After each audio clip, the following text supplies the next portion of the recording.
Hello everyone, myself doctor Bharat Singh Meena from government college Kota. आज हम जिस टॉपिक के बारे में डिस्कस करने जा रहे हैं वो है हमारा होमोन्यूक्लियर डाई एटॉमिक मॉलिक्यूल्स, या हम कहें समनाभिकीय द्विपरमाणुक अणु। हम प्रीवियस लेक्चर में हमने जो अध्ययन किया था वो किया था हमने कुछ सरल द्विपरमाणुक अणुओं और उनके आयनों के विन्यास का, और साथ में ये अध्ययन किया था अणु कक्षक ऊर्जा स्तर का। अब हम समनाभिकीय द्विपरमाणुक अणु कक्षक अणु के लिए जो सबसे पहला एग्जाम्पल लेंगे वो ले रहे हैं हम हाइड्रोजन अणु आयन। जैसा कि इसके नाम से ही आपको ये पता चल गया होगा कि हाइड्रोजन है, अणु भी अणु के रूप में है और आयन के रूप में भी है। तो इसका मतलब ये हुआ कि इसमें एक तो हाइड्रोजन उदासीन रूप में परमाणुीय कक्षक के रूप में होगा, दूसरा जो हाइड्रोजन होगा वो हाइड्रोजन आयन के रूप में होगा। और जब आयनिक वाला हाइड्रोजन उदासीन वाले हाइड्रोजन परमाणु से संयोग करेगा तो जो हाइड्रोजन अणु का निर्माण होगा वो हाइड्रोजन अणु आयन कहलाएगा। और चूंकि आयन बनता कैसे, हम ये जानते हैं कि हाइड्रोजन का जो एटॉमिक नंबर है वो है 1, और जो 1 नंबर होने की वजह से इसके आउटर मोस्ट शेल में इलेक्ट्रॉन की संख्या कितनी है, 1, और इसका इलेक्ट्रॉनिक विन्यास होगा 1s1। अब अगर ये अपना एक इलेक्ट्रॉन त्याग दे तो ये किस फॉर्म में आ जाएगा, हाइड्रोजन आयन या प्रोटॉन H+ के रूप में बन जाएगा, जिसमें कोई इलेक्ट्रॉन नहीं होगा और इसमें केवल एक इलेक्ट्रॉन उपस्थित रहेगा जो हाइड्रोजन परमाणु का होगा। और उस इलेक्ट्रॉन को जब आणविक कक्षक के ऊर्जा आरेख में जब उस इलेक्ट्रॉन को हम भरेंगे तो इस प्रकार से भरेंगे ऑब्बो नियम का पालन हो। और ऑब्बो नियम का पालन किस प्रकार से होता है, ऑब्बो नियम क्या कहता है कि इलेक्ट्रॉन पहले निम्न ऊर्जा स्तर के बंदी अणु कक्षक में जाएगा, क्योंकि बंदी अणु कक्षक की जो ऊर्जा होती है वो कम होती है, और उसके बाद ही वो नॉन बॉन्डिंग और एंटी बॉन्डिंग में जाएगा। तो आप देखिए इसका अगर इलेक्ट्रॉनिक विन्यास भी आप देखेंगे तो ये तो आपका ऊर्जा आरेख है। ऊर्जा आरेख में आपको एक Ha परमाणुविक कक्षक दिखाई दे रहा है, दूसरा Hb आयनिक परमाणुविक कक्षक दिखाई दे रहा है, और दोनों जब संयोग कर रहे हैं तो ये आणविक कक्षक बना रहे हैं दो, एक तो बॉन्डिंग और दूसरा एंटी बॉन्डिंग, और H2+ मॉलिक्यूल का निर्माण हो रहा है आयनिक रूप में, और इसका ये ऊर्जा आरेख है। अब आप अगर इसका इलेक्ट्रॉनिक विन्यास देखें तो इसका इलेक्ट्रॉनिक विन्यास होगा सिग्मा B1s1। इससे समझ में आया आपको, क्या समझ में आया? इससे ये समझ में आ रहा है कि एक तो सिग्मा बंध का निर्माण हो रहा है, दूसरा जो इलेक्ट्रॉन है वो बॉन्डिंग ऑर्बिटल में जा रहा है, और तीसरा इलेक्ट्रॉन की संख्या कितनी है, एक ही इलेक्ट्रॉन की संख्या है। इसी प्रकार से आप इसका बॉन्ड ऑर्डर भी देख सकते हैं। बॉन्ड ऑर्डर कैसे निकालते हैं किसी भी मॉलिक्यूल के लिए, एक फॉर्मूला है, और वो फॉर्मूला है BO, मतलब B फॉर बॉन्ड और O फॉर ऑर्डर।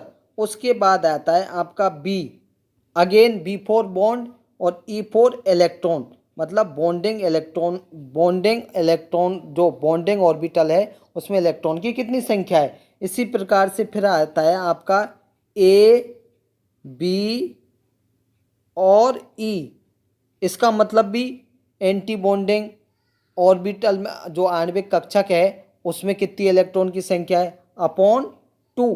तो अगर आप हाइड्रोजन अणु आयन के लिए देखेंगे बॉन्डिंग ऑर्डर तो वो आपका आएगा 1, बॉन्डिंग में तो एक ही इलेक्ट्रॉन है, एंटी बॉन्डिंग में कोई है ही नहीं है, अपॉन 2, तो बराबर 1/2।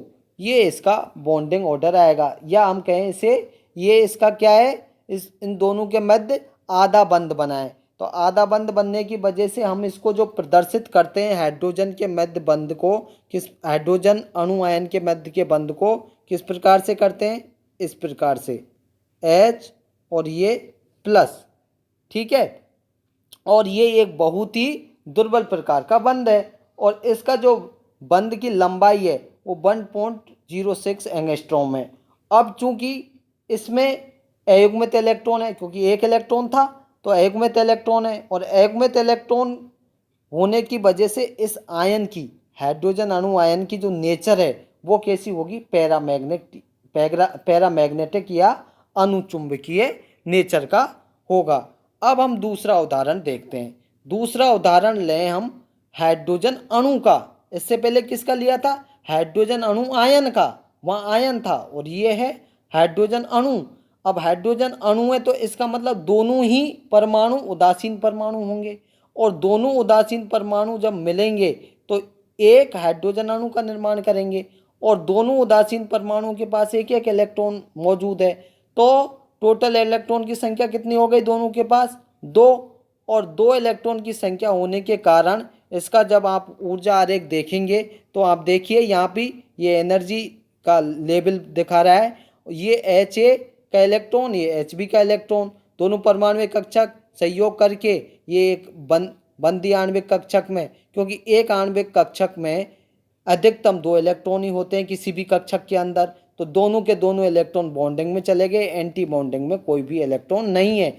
अब इसका अगर आप बॉन्ड ऑर्डर निकालेंगे तो फॉर्मूला वही रहेगा, B for bond O for order बराबर बी ई बॉन्डिंग में electron minus A B E anti bonding में इलेक्ट्रॉन अपॉन 2। तो बॉन्डिंग में कितने इलेक्ट्रॉन हैं आपके, दो, एंटी बॉन्डिंग में कितने हैं, 0 अपॉन 2, तो कितना आया 1। तो हाइड्रोजन के मध्य हाइड्रोजन अणु में जो बॉन्ड बनेगा वो कैसा होगा, इस प्रकार से ये बॉन्ड होगा, जबकि हाइड्रोजन अणु के मध्य डॉटेड वाला बॉन्ड था। तो ये ध्यान रखें, हाइड्रोजन अणु आयन के मध्य डॉटेड वाला या वीक बॉन्ड था, जबकि हाइड्रोजन अणु के मध्य हाइड्रोजन आयन की तुलना में स्ट्रॉन्ग बॉन्ड होता है। इसी प्रकार से अगर आप अन्य उदाहरण देखेंगे तो अन्य उदाहरण में भी आप देख सकते हैं हीलियम, हाइड्रोजन हीलियम अणु, ध्यान दें दो का एक साथ आप एग्जाम्पल देख सकते हैं, हाइड्रोजन हीलियम अणु, इन दोनों में भी 3 इलेक्ट्रॉन हैं, और दूसरा इसके साथ क्या देख सकते हैं उदाहरण, हीलियम आयन का, तो उसमें भी इलेक्ट्रॉन की संख्या कितनी है, 3, क्योंकि दोनों ही कैसे हैं, आइसो इलेक्ट्रॉनिक हैं, सम इलेक्ट्रॉनिक हैं, क्योंकि दोनों में ही कुल मिला के 3 इलेक्ट्रॉन हैं। एक एच परमाणु में अधिकतम कितने इलेक्ट्रॉन हैं, कितने इलेक्ट्रॉन होते हैं, 2, और हाइड्रोजन परमाणु में कितना होता है, 1। तो अगर एच और एच के मध्य आणविक कक्षक बन रहा है तब भी 3 इलेक्ट्रॉन हुए, और एच और एच प्लस आयन के मध्य भी अगर आपका आणविक कक्षक बन रहा है तब भी इलेक्ट्रॉन की संख्या 3 ही रहेगी, क्योंकि एच प्लस में से एक इलेक्ट्रॉन निकलने पर क्या कितने इलेक्ट्रॉन रह गए, 1, और एच के पास 2, तो टोटल हो गए इलेक्ट्रॉन की संख्या 3।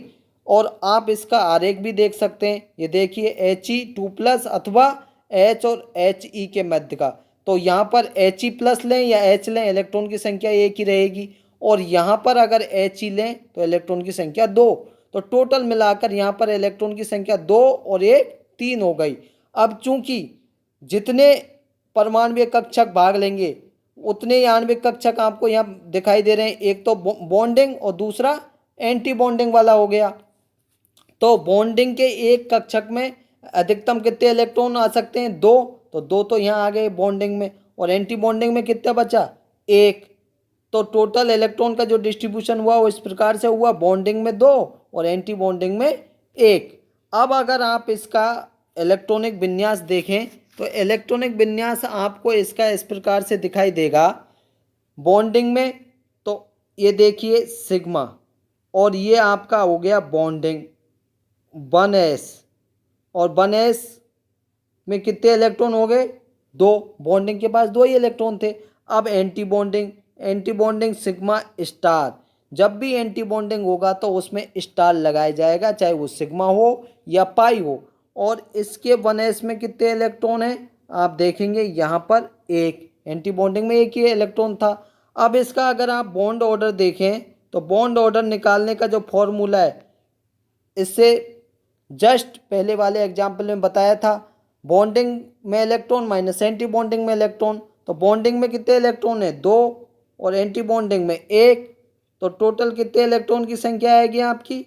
1/2, जिसे हम कह सकते हैं 0.5 भी कह सकते हैं। तो आप यहाँ ये कह सकते हो कि एच, यहाँ भी जो बॉन्ड ऑर्डर का आया वो कितना आया? जितना हाइड्रोजन अणु आयन के लिए आया उतना ही हीलियम अणु आयन या हाइड्रोजन हीलियम अणु के लिए आ रहा है। उसी की बात ही 0.5 आता है, और बहुत ही लंबा और वीक बॉन्ड है। लेकिन यहाँ पर जो एनर्जी है वो कितनी है? 70 किलो कैलोरी प्रति मोल है, जबकि H2+ आयन की कितनी थी? 61 किलो कैलोरी है। हालांकि दोनों की एनर्जी में ज़्यादा अंतर नहीं है, और दोनों के मध्य जो बंध बनेगा वो दुर्बल बंध बनता है। इसी प्रकार से आप अन्य उदाहरण देख सकते हैं। अन्य उदाहरण में अब हम लेंगे He2 अणु का या He मॉलिक्यूल का। अब He मॉलिक्यूल का जब आप उदाहरण लोगे तो आपको ये इसके नाम से ही पता चल जाएगा कि यहाँ 2 हीलियम परमाणु मिलकर के एक He अणु का निर्माण कर रहे हैं। अब चूंकि एक हीलियम परमाणु के पास कितने इलेक्ट्रॉन की संख्या होती है? 2, और 2 हीलियम के पास कितनी हो गई इलेक्ट्रॉन की संख्या? टोटल 4 हो जाएगी। 4 इलेक्ट्रॉन को हम किस प्रकार से भरेंगे? 2 तो बंदी कक्षक में जाएंगे और 2 किस में जाएंगे? विपरीत बंदी कक्षक में जाएंगे। आप देखिए यहाँ पर, ये देखिए ये He, इसको एक को तो A से डिनोट कर रहे हैं और दूसरे He को B से, ताकि ये ध्यान रहे कि ये He A के इलेक्ट्रॉन है और ये He B के इलेक्ट्रॉन है। अब ये दोनों ही मिलकर के यहाँ पर 2 आणविक कक्षक बना रहे हैं, एक बंदी और दूसरा विपरीत बंदी। लेकिन बंदी आणविक कक्षक में एक आणविक कक्षक के पास अधिकतम इलेक्ट्रॉन की संख्या कितनी होगी? 2, और इलेक्ट्रॉन है हमारे पास 4, तो 2 तो बंदी में चले गए और 2 किस में जाएंगे? विपरीत बंदी में। लेकिन ध्यान रहे, जो आपका बंदी आणविक कक्षक है वो कैसा होगा? स्थायीकृत होगा। क्यों? क्योंकि बंदी आणविक कक्षक की जो एनर्जी है वो कैसी होती है? कम होती है। जबकि विपरीत बंदी आणविक कक्षक का आपका अस्थायी होगा, क्योंकि उसकी जो ऊर्जा है वो अधिक होगी। अब अगर हम इसके बॉन्ड एंगल पे नज़र डालें तो सबसे पहले तो आप इसका इलेक्ट्रॉनिक विन्यास देखिए।